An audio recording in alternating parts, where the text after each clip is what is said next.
Minha mãe sempre foi meu porto seguro. Cresci vendo sua força sustentando nossa casa sozinha, depois que meu pai nos abandonou sem aviso. Ela me ensinou a lutar com dignidade, a trabalhar com honestidade, acima de tudo, a amar sem medir. Quando ela adoeceu, deixei tudo para cuidar dela. Suspendi meu mestrado, pedi licença do trabalho e concentrei minha energia em mantê-la confortável, mesmo vendo a vida escorrer lentamente por entre seus dedos.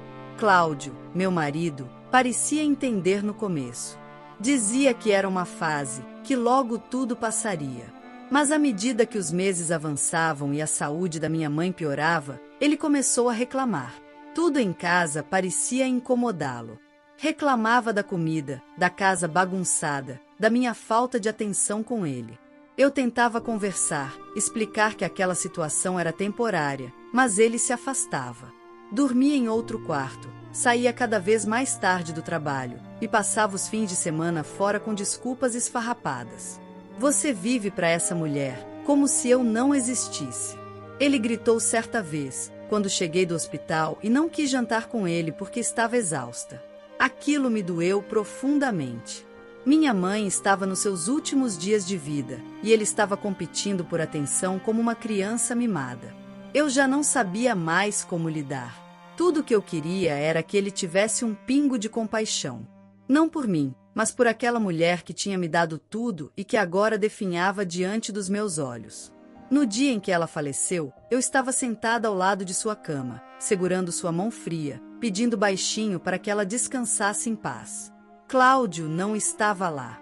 Quando liguei para avisá-lo da morte, ele apenas disse: "Ok, me avisa onde vai ser o enterro. Preciso ver se consigo sair mais cedo." Sem mais nenhuma palavra. Nenhum sinto muito, nenhum abraço quando voltei para casa com os olhos vermelhos e o peito em ruínas. Eu dormi sozinha naquela noite, afundada na ausência mais profunda que já experimentei. O dia do funeral foi como um borrão. Parentes, amigos da minha mãe, conhecidos que eu nem lembrava. Recebi abraços, escutei histórias antigas, chorei até ficar sem ar. E lá estava Cláudio. De terno, impassível, como se fosse apenas mais um convidado em um evento qualquer. Eu tentei me manter firme. Não queria que ele estragasse aquele momento de despedida com sua frieza habitual. Foi quando, ao fim da cerimônia, enquanto eu me despedia do caixão, com a mão sobre a madeira escura, ele encostou ao meu lado e, com o celular na mão, disse: "Assina aí depois. Já mandei o pedido de separação. Preferi avisar agora do que ficar fingindo." Naquele instante, perdi o chão. Minha mãe ainda nem havia sido enterrada, e meu marido achou apropriado me entregar o divórcio como quem entrega um bilhete de cobrança. Nem esperou o luto passar, nem respeitou o momento. Eu o encarei sem conseguir responder, mas ele já se afastava, falando com alguém no telefone, como se nada tivesse acontecido. Fiquei ali, estática, com a alma dilacerada. Alguns parentes perceberam que algo tinha acontecido, mas eu apenas balancei a cabeça e disse que estava tudo bem. Era mais fácil fingir do que explicar tamanha crueldade. Nos dias seguintes, ele não voltou para casa. Pegou algumas roupas, deixou as chaves em cima da bancada da cozinha e desapareceu. Não me ligou. Não perguntou como eu estava. Apenas sumiu. Achei que esse seria o fim. Que o divórcio viria, eu assinaria os papéis e cada um seguiria sua vida. Mas semanas depois, recebi a notificação do processo. E ali, ao ler o conteúdo, percebi que a história estava longe de acabar. Ele não só havia dado entrada no divórcio, como estava me cobrando pensão. Sim, ele dizia que tinha direito à pensão alimentícia, pois havia abandonado o emprego para me apoiar emocionalmente durante o período da doença da minha mãe, o que era uma mentira descarada. Cláudio nunca havia deixado o trabalho, nunca tinha me apoiado. Pelo contrário, ele havia me deixado sozinha no pior momento da minha vida. Indignada, procurei uma advogada. A ideia de ter que pagar pensão a um homem que me abandonou durante o luto era absurda. Mas as provas dele pareciam bem organizadas, declarações de amigos dizendo que ele estava deprimido, e-mails onde ele alegava que não conseguia trabalhar por preocupação comigo. Isso não é só um pedido de separação, Helena. Ele está montando um teatro para tirar vantagem da sua dor. Minha advogada me disse. Eu estava fragilizada, ainda em luto, mas algo dentro de mim reacendeu naquele momento. Uma chama antiga. Aquela força que minha mãe sempre teve e que, por um tempo, achei que tinha perdido. Respirei fundo, enxuguei as lágrimas e disse: então vamos lutar. E foi aí que, durante as primeiras audiências, uma figura inesperada surgiria. Alguém que viu mais do que deveria nos bastidores dessa história e estava pronta para contar o que sabia. Entrei na sala de audiência com as mãos suando e o estômago embrulhado. Nunca imaginei que um dia enfrentaria o homem que dormiu ao meu lado por quase 10 anos em um tribunal, ainda mais com ele me acusando de abandono emocional e exigindo pensão como se eu tivesse arruinado a vida dele. Mas ali estávamos, Cláudio, de terno impecável e cara de vítima, e eu, com os olhos ainda marcados pelo luto e pela decepção. Ele sustentava a narrativa de que havia deixado o emprego para cuidar de mim durante a doença da minha mãe, que passou noites em claro ao meu lado, que perdeu oportunidades profissionais por estar emocionalmente instável, e que, agora, precisava de um valor mensal para se reestruturar, já que eu era responsável por toda a dor que ele dizia carregar. Senti um gosto amargo na boca quando ouvi as palavras do advogado dele ecoando na sala. Meu cliente foi emocionalmente negligenciado.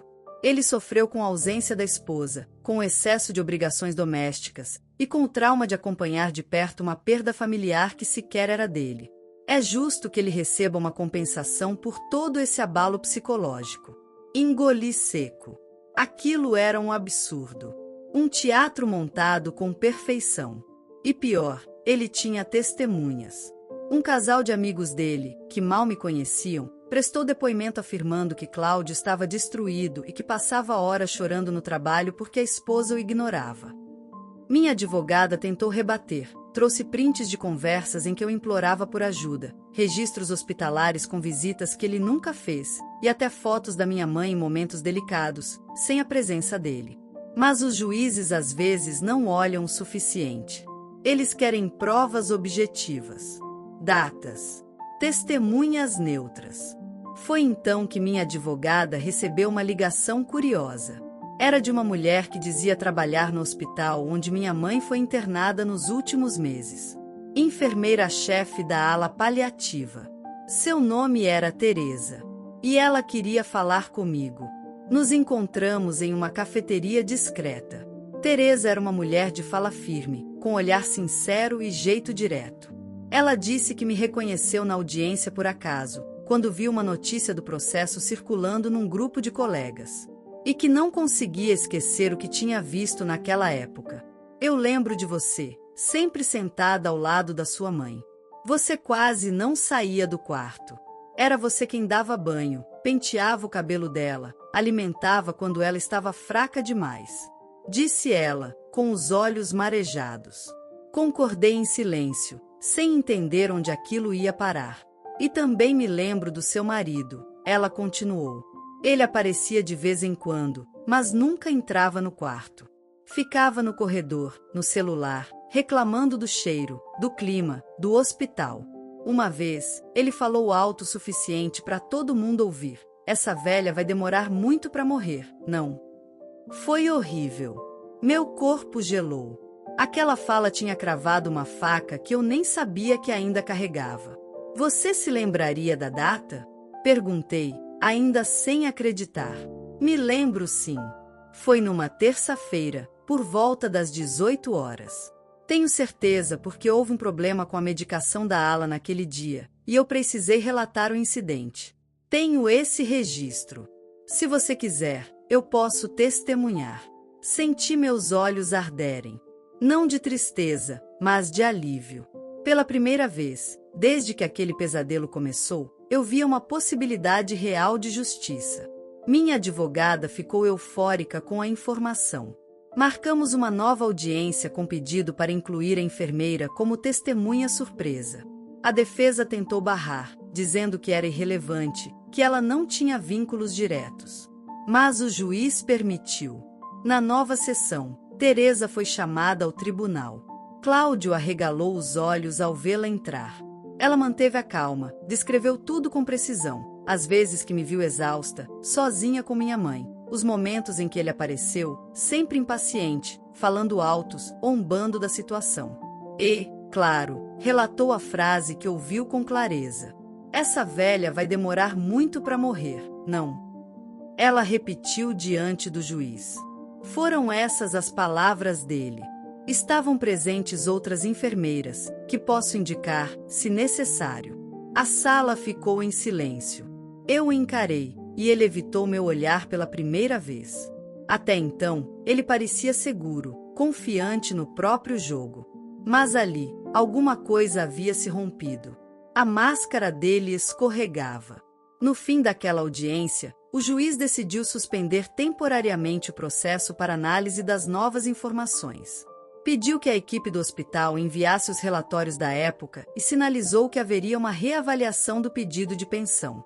Do lado de fora, Teresa se aproximou e segurou minha mão. Sua mãe ficaria orgulhosa. Você foi muito mais forte do que ele imaginava. Agradeci com lágrimas nos olhos. Não só pela coragem dela, mas por me lembrar da mulher que minha mãe foi e da mulher que ela criou em mim. Mas o jogo ainda não estava encerrado. Cláudio tinha outras cartas. E o que o juiz descobriria nos documentos do hospital mudaria os rumos do processo de vez. Dias após a audiência, minha advogada me ligou com um tom mais animado do que de costume. O juiz havia solicitado formalmente os registros internos do hospital, não apenas para checar a presença de Cláudio nos momentos críticos, mas também para verificar os horários de visitação, assinaturas nos prontuários e possíveis intercorrências relatadas por enfermeiros. Segundo ela, o juiz estava incomodado com a contradição entre o discurso do meu ex-marido e o depoimento da Teresa. Quando esses documentos chegaram ao tribunal, tudo começou a desmoronar para Cláudio. Havia registros detalhados de quem visitava minha mãe, incluindo horários e assinaturas em uma ficha obrigatória na portaria da ala paliativa. Em mais de 3 meses de internação, Cláudio aparecia apenas 5 vezes. Em 2 delas, ficou menos de 15 minutos. Pior ainda, em uma dessas visitas, ele havia entrado com uma acompanhante, uma mulher que assinou com outro nome, mas que usava o mesmo sobrenome que uma das amigas dele nas redes sociais. As imagens das câmeras de segurança, que o juiz solicitou após notar a divergência nos relatos, confirmaram. Cláudio levava a amante para o hospital enquanto minha mãe agonizava, e enquanto eu, fraca e em luto, cuidava sozinha de tudo. A bomba explodiu na 3ª audiência. O juiz, com as mãos entrelaçadas e o senho franzido, olhou diretamente para Cláudio antes de abrir a palavra. O senhor afirmou ter prestado apoio integral à sua esposa durante a doença da sogra. Mas os registros médicos, as fichas de entrada e os vídeos das câmeras mostram o contrário. E mais, uma das acompanhantes não era sua esposa. O advogado de Cláudio engasgou. Pediu um intervalo, mas o juiz recusou. O teatro havia terminado. A verdade estava registrada, assinada, filmada. Minha advogada então solicitou que o processo de pensão fosse arquivado por má-fé, além de um pedido de indenização por danos morais. O juiz, visivelmente indignado, não apenas acatou, como iniciou um processo paralelo contra Cláudio por tentativa de fraude processual e litigância de má-fé. Quando saí da sala, senti como se o peso de um túmulo inteiro tivesse sido tirado das minhas costas. Não porque ele tivesse sido exposto, mas porque, pela primeira vez, alguém com poder de decisão via quem ele realmente era. Nos dias seguintes, Teresa e outras 2 enfermeiras foram chamadas para confirmar o depoimento. A versão do Cláudio ruía a cada nova checagem. O juiz não teve dúvidas. Além de negar o pedido de pensão, determinou que ele pagasse as custas do processo, uma multa por mentir à justiça e uma indenização simbólica para mim. Ele saiu do tribunal murmurando que eu tinha armado tudo, que era uma atriz. Mas, por dentro, eu sabia que ele não conseguia mais controlar a narrativa. O mesmo homem que teve a frieza de me mandar o pedido de separação no dia do funeral da minha mãe agora tremia diante de sua própria desonestidade. Pouco tempo depois, soube por conhecidos que a amante, ao descobrir que ele havia tentado usar seu nome falsamente nos registros, também o deixou. Estava com medo de ser envolvida no processo. Ele ficou sozinho. Sozinho com a própria mentira. Com o tempo, reconstruí minha vida.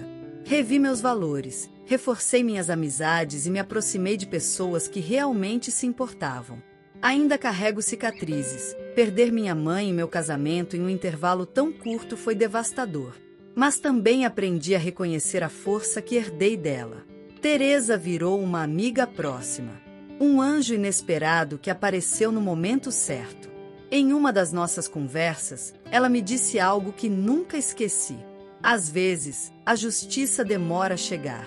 Mas quando ela vem, é porque você já está forte o suficiente para recebê-la de pé. Hoje, olho para trás e não sinto mais raiva. Sinto pena. Pena de alguém que achou que poderia usar minha dor como degrau para a própria vantagem. Mas principalmente, sinto orgulho. Por ter dito não, por ter lutado quando todo mundo esperava que eu me calasse. O que aquele juiz viu não foi apenas um detalhe técnico. Foi a verdade despindo uma farsa. E isso, por si só, já valeu cada lágrima que derramei pelo caminho. A história de hoje chegou ao fim. E se você quiser mudar a sua história através de deliciosos brigadeiros gourmets, os tornando sua fonte de renda extra, ou até mesmo principal, adquira agora seu livro digital, que chegará no seu e-mail com mais de 80 receitas de brigadeiros por um preço ridiculamente barato. Você ainda ganha bônus sensacionais como planilha mágica de precificação, receitas bônus de outros doces e muito mais. E se não quiser fazer renda com seus brigadeiros, você pode simplesmente deixar seus amigos e familiares apaixonados por essas gostosuras. Clica no link da descrição ou do primeiro comentário desse vídeo e reserve agora seu livro digital. E não se esqueça de comentar qual lição você tirou dessa história. Também deixe um like no vídeo e se inscreva para não perder os próximos vídeos. Tchauzinho!